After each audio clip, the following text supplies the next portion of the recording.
Bismillahirrahmanirrahim. Assalamualaikum warahmatullahi wabarakatuh. Berjumpa kembali dalam pembahasan soal untuk KSN bidang ekonomi tingkat kabupaten tahun 2019.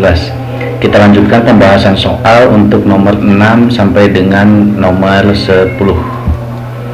Ya, ini soal nomor 6 dalam bahasa Inggris. Ini kalau kita coba terjemahkan dalam bahasa Indonesia itu akan seperti ini. Pemerintah menetapkan kuota dan mencetak serta mendistribusikan poster untuk menginspirasi pekerja dalam meningkatkan produktivitasnya. Nah, in which state di jenis ekonomi apa hal yang mungkin akan terjadi? Jadi dalam sistem ekonomi yang seperti apa kondisi ini bisa terjadi? Nah, ini berkaitan dengan materi sistem ekonomi. Ada sistem ekonomi tradisional, ada sistem ekonomi bebas, sistem ekonomi, sistem pasar dikenalnya, ada sistem campuran ini sistem komando dengan sistem pasar mengambil kebaikannya. Terus ada sistem ekonomi syariah. Nah, kita telah kembali ini kita batasi dari pernyataan yang ada di soal. Jadi di sini menunjukkan ada peran pemerintah dalam menetapkan kuota di sini mungkin kuota produksi, terus mendorong pekerja untuk meningkatkan produktivitasnya. Ini artinya titiknya adalah titik beratnya adalah ada peran pemerintah yang begitu besar. Nah, kita kaji ini opsi jawabannya yang mungkin kalau sistem tradisional itu sistem yang betul-betul alami. Jadi permintaan dan penawaran pasar ditentukan oleh masih sederhana di masyarakat tertentu. Tentu saja ini kata kuncinya belum ada pemerintah kalau di sistem tradisional. Terus berikutnya, jadi yang A ini tidak mungkin terjadi di sini. Terus sistem ekonomi pasar. Nah, kalau sistem ekonomi pasar bukan hanya pemerintah, justru swasta yang punya peran yang besar. Jadi pemerintah betul-betul melemparkan ke pasar untuk aktivitas ekonominya. Permintaan dan penawaran ditentukan oleh pasar.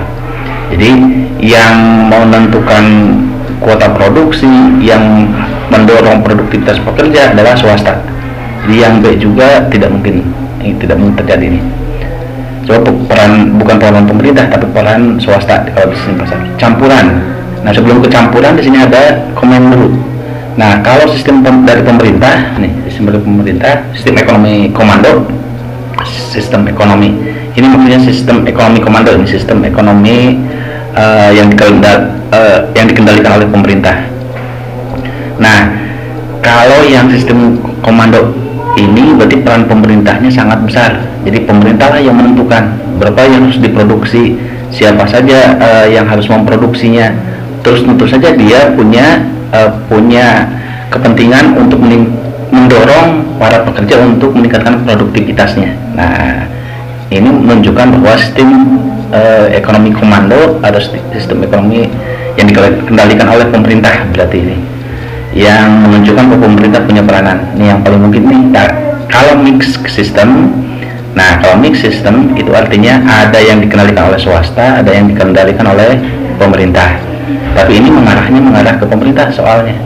Terus ada sistem ekonomi syariah. Kalau ekonomi syariah, kegiatan ekonomi berdasarkan prinsip-prinsip syariah. Nah, di sini di soal tidak dijelaskan. Jadi untuk soal nomor 6 ini yang paling tepat itu adalah sistem ekonomi komando atau sistem ekonomi yang dikendalikan oleh pemerintah. Ya, selanjutnya untuk nomor 7 ini ada bagian interaksi pelaku ekonomi. Di sini ada rumah tangga konsumen atau masyarakat dan di sebelah kanan ada rumah tangga produsen RTP. Nah, bentuk interaksinya di sini ada pasar input, di atas nih ada pasar output. Ini kata kuncinya di sini. Ini yang menentukan jenis hubungannya. Ini pasar input yang dibawa pasar output. Nah, berdasarkan bagian di atas, kegiatan pelaku ekonomi yang ditunjukkan oleh nomor 5, nih kita bahas satu-satu. Nih yang nomor 1 nih. Hubungan yang nomor 1 ini dari rumah tangga konsumen, dari masyarakat melalui pasar input ke rumah tangga produsen. Ini menunjukkan sumbangan dari masyarakat, rumah tangga, konsumen menyediakan faktor-faktor produksi. Sebab pasar input itu yang diperjualbelikan adalah faktor-faktor produksi, disumbangkan dan digunakan oleh rumah tangga produsen untuk kegiatan produksi. Jadi ini yang nomor satu itu aliran faktor-faktor produksi dari masyarakat yang digunakan ke rumah tangga produsen, itu nomor satu. Nah, untuk yang nomor duanya ini adalah balas jasa dari rumah tangga produsen kepada masyarakat yang sudah menyumbangkan faktor produksi. Ini adalah aliran sewa, upah, gaji, bunga dan laba ini. Jadi balas jasa atas faktor-faktor produksi yang diberikan oleh masyarakat ke rumah tangga produsen. Ini aliran balas jasanya. Terus nomor 3 ini hubungan timbal balik antara rumah tangga konsumen dan produsen. Ini tidak dijelaskan nih. Kalau di sini ada pemerintah saja, nih ini menunjukkan regulator. Nomor 3 tidak jelas bagaimana hubungannya. Terus kita lihat yang nomor 4 itu alirannya rumah tangga konsumen ini melalui pasar output ke rumah tangga produsen. Nah, ini artinya rumah tangga konsumen ini membeli barang dan jasa ke rumah tangga produsen. Jadi membeli alirannya adalah aliran dana. Dia karena dia membeli, maka ada arus uang yang diberikan oleh rumah tangga konsumen ke rumah tangga produsen melewati pasar output. Nah, kalau pasar output itu memperjualbelikan barang dan jasa. Jadi ceritanya berarti masyarakat membeli barang dan karena masyarakat sudah menerima barangnya, maka masyarakat akan memberikan balas jasa dalam bentuk uang ke produsen. Karena masyarakat sudah membeli, jadi transaksi membeli barang dan jasa. Sedangkan yang nomor 5-nya adalah transaksi penyerahan barang dan jasa, hasil produksi produsen di rumah tangga produsen, barang dan jasanya diperjualbelikan di pasar output dan dibeli oleh konsumen sebagai balas jasanya. Nah, nomor 4 ada aliran uang, ada aliran dana ke rumah tangga produsen. Sehingga kalau di soal ini yang ditanyakan adalah nomor 5, maka ini menunjukkan aliran arus barang dan jasa. Kenapa barang dan jasa? Karena melewati output, pasar output barang dan jasa dan dinikmati oleh konsumen. Ini nomor 5 itu. Nah, kita lihat yang A, RTK menyerahkan faktor-faktor produksi. Nah, RTK menyerahkan berarti ini yang nomor 1. RTK menerima arus uang karena menyerahkan faktor produksi, berarti yang kedua nih. LTP mengolah faktor produksi yang diterimanya dari RTK untuk dijadikan barang dan jasa. Ini kegiatan di sini di rumah tangga produsen. LTP menjual barang dan jasa yang diproduksinya kepada RTK. Nah, ini RTP menjual melalui pasar output ke rumah tangga konsumen. RTP menerima arus uang atas penjualan barang dan jasa. Nah, nomor 4 RTP menerima arus uang.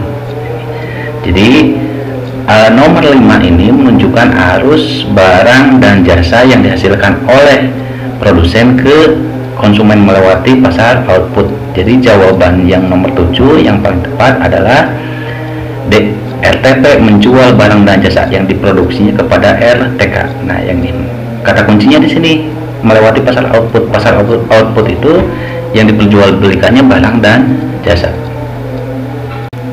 Untuk nomor 8 kita lihat ini tentang perhitungan penerimaan TR dan TC dan biaya produksi.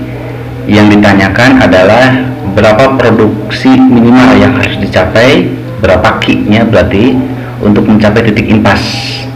Nih, kita ingat kembali materinya. Nih, total revenue atau TR itu diperoleh dari P dikalikan dengan Q, tingkat harga dan kuantitas yang diproduksinya atau yang berhasil dijualnya.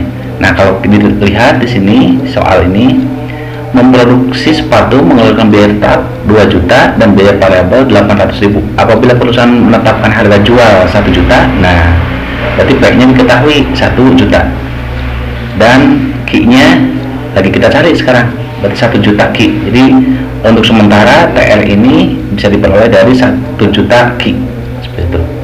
Dan untuk di cost-nya atau biaya produksinya, total cost itu diperoleh dari total fixed cost ditambah dengan total variable cost. Nah, kita lihat di soal biaya tetapnya fixed cost sudah ada 2 juta. Berarti TFC-nya boleh dikatakan total fixed cost-nya adalah 2 juta. Nah, total variable cost TVC-nya ini dipengaruhi oleh Q. Jadi kalau diketahui biaya variabel rata-rata 800.000, ini untuk satu Q-nya untuk memproduksi yang jumlahnya tergantung dari volume yang diproduksinya. Jadi ini biaya variabel rata-rata, sehingga total variable cost itu tergantung dari Q. Jadi 800.000 Q. Jadi kalau seandainya jumlah yang diproduksinya semakin banyak, maka total variable cost-nya juga akan semakin banyak. Tapi kalau biaya tetap atau total fixed cost ini dalam rentang produksi tertentu tetap 2 juta, mau berapapun yang diproduksi tetap 2 juta, sehingga bisa diperoleh persamaan total cost itu diperoleh dengan 2 juta ditambah dengan 800.000 Q. Nah, biaya variabel rata-rata di sini. Ini tergantung berapa kuantitas yang diproduksinya, biaya variabel itu. Nah, selanjutnya titik impas. Titik impas itu diperoleh ketika jumlah penerimaan sama dengan biaya yang dikeluarkan, atau tidak memiliki laba sama sekali, atau labanya 0. Jadi TR sama dengan TC. Nah, dari persamaan yang tadi sudah kita buat, TR sama dengan TC. TR-nya 1 juta Q dan TC-nya 2 juta ditambah 800.000 Q. Maka kita bisa memperoleh pada tingkat Q berapa titik impas ini diperoleh. Maka kita selesaikan persamaannya, berarti 1 juta Q min 800.000 Q sama dengan 2 juta. Berarti 200.000 Q sama dengan 2 juta. Berarti Q, nah Q-nya 2 juta dibagi 200.000, berarti Q-nya sama dengan 10. Ini artinya pada tingkat Q 10, maka TR itu akan sama dengan TC, atau labanya nihil, atau labanya 0. Nah, sehingga di soal ini titik impas diperoleh ketika yang diproduksinya itu 10 unit.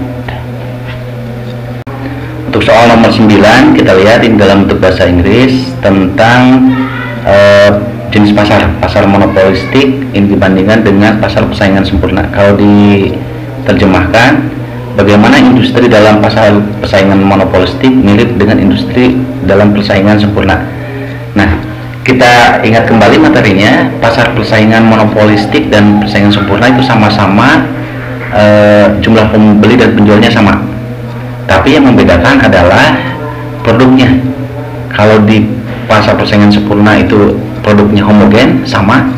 Tapi kalau di monopolistik ini tidak sama, ada terdiferensiasi, ada perbedaan jenis produknya. Nah, sekarang yang mirip, bisa dianggap mirip dengan industri pasar persaingan sempurna adalah nih, kita bahas satu-satu.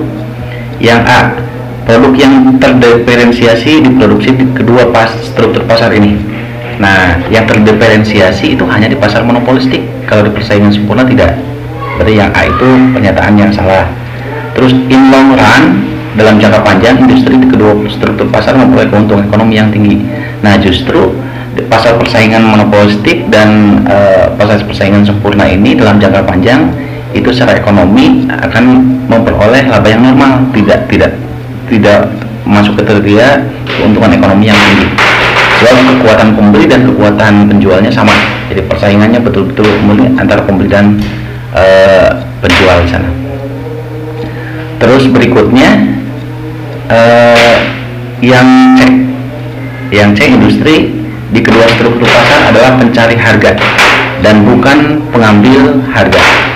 Nah, kalau di pasar persaingan sempurna ya pencari harga, atau kalau di persaingan sempurna nih bukan pencari harga nih, kalau di persaingan sempurna justru pengambil harga kalau di pasar persaingan sempurna.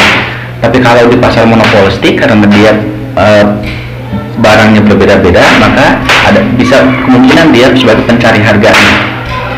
Jadi untuk yang C ini cocoknya adalah untuk pasar monopolistik. Oh iya, monopolistik itu dia bisa menentukan harga karena ada produk yang terdiferensiasi seperti itu. Terus yang D, dalam kedua struktur pasar hambatan untuk masuk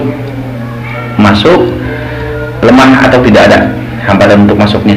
Jadi dalam kedua pasar ini bebas untuk keluar masuk pasar, sama seperti persaingan sempurna dan persaingan monopolistik pun sama. Jadi hambatannya untuk masuk dan tentu saja untuk keluarnya pun bebas atau cenderung lemah, tidak ada hambatan. Jadi pembeli dan penjual bebas masuk ke pasar, baik pasar monopolistik maupun pasar persaingan sempurna. Nah, yang ini nih miripnya di sini.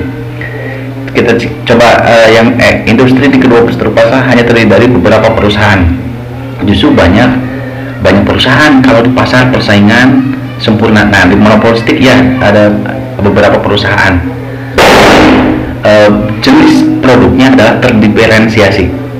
Nah, cenderung beberapa perusahaan tapi relatif banyak kalau di pasar persaingan untuk monopolistik. Jadi yang E itu salah karena menyatakan kedua struktur pasar hanya terdiri dari beberapa perusahaan. Kalau di persaingan sempurna banyak seperti itu. Kalau di pasar persaingan monopolistik ya bisa dikatakan beberapa perusahaan seperti itu. Jadi yang paling tepat nomor 9 adalah dalam kedua struktur pasar ini hambatan untuk masuk lemah atau tidak ada, jadi bebas untuk masuk ke pasar. Jadi ini miripnya baik persaingan monopolistik maupun di pasar persaingan sempurna sama-sama hambatannya lemah untuk keluar masuk, jadi bebas pembeli maupun penjual. Jadi untuk yang nomor 9 jawabannya yang D. Ya, untuk nomor 10 ini diketahui fungsi permintaan QD sama dengan 50.000 min 3P dan fungsi penawaran QS min 20.000 tambah 5P. Pemerintah menetapkan pajak sebesar 500 per unit. Berdasarkan data tersebut, harga keseimbangan setelah pajak, ini materi tentang keseimbangan pasar dengan ada intervensi dari pemerintah. Nah, kita ingatkan kembali materinya. Keseimbangan pasar itu terjadi ketika perilaku pembeli dan perilaku penjual itu sama. Nah, perilaku pembeli diwakili dalam bentuk QD dan penjual dalam bentuk QS, perilaku penawaran. Perilaku permintaan sama dengan perilaku penawaran, atau bisa juga dalam bentuk P, perilaku permintaan PD sama dengan PS. Nah, kemudian keseimbangan pasarnya adalah nanti pada tingkat harga berapa dan pada jumlah berapa itu disepakati. Itu keseimbangan pasar itu seperti itu. Antara pembeli dan penjual sepakat harganya berapa, Q-nya berapa. Nah, kalau dibuat dalam koordinat bentuknya Q, P seperti itu. Nah, bentuk intervensi pemerintah ini di pasar itu salah satunya adalah pajak. Nah, pajak ini dampaknya kalau pemerintah ikut campur tangan dalam pasar mengenakan pajak, maka dampaknya harga akan naik. So, dikenakan pajak. Kalau harganya naik, maka kuantitas yang akan diperjualbelikan dampaknya akan turun seperti itu. Nah, pajak ini biasanya akan dikenakan ke harga jualnya, harga jual. Dampaknya itu akan ke harga jual sehingga perilaku penawaran yang akan terpengaruh, sehingga fungsi penawaran yang akan berubah. Nah, fungsi penawaran ketika ada pajak adalah B dikali P min T plus A. Nah, kalau soalnya dalam bentuk PS berarti PS itu PS ditambah T, langsung aja ditambah T. Kalau pajak itu akan naik, harganya akan naik, jadi langsung menambah harga. Tapi kalau dalam bentuk Q, nah simbol T-nya, simbol pajaknya negatif karena Q-nya akan turun seperti itu. Nah, kita coba kerjakan soal nomor 10 ini. Nah, QS-nya min 20.000 tambah 5P nih, QS-nya 20.000 ditambah 5P. Nah, fungsi penawaran setelah pajak adalah B dikali P min T plus A. Nah, B-nya itu adalah yang 5 ini, ya gradien garisnya yang nempel ke variabel seperti 5. Nah, P-nya tetap min 500 itu pajaknya ditambah dengan min 20.000. Berarti QS aksen adalah 5P min 2.500 min 20.000. Berarti fungsi penawaran sekarang berubah menjadi 5P min 22.500. Nah, ini adalah perilaku penjual, perilaku penawaran setelah ada pajak. Sehingga keseimbangan setelah pajaknya adalah perilaku pembeli 50.000 min 3P sama dengan QS aksen.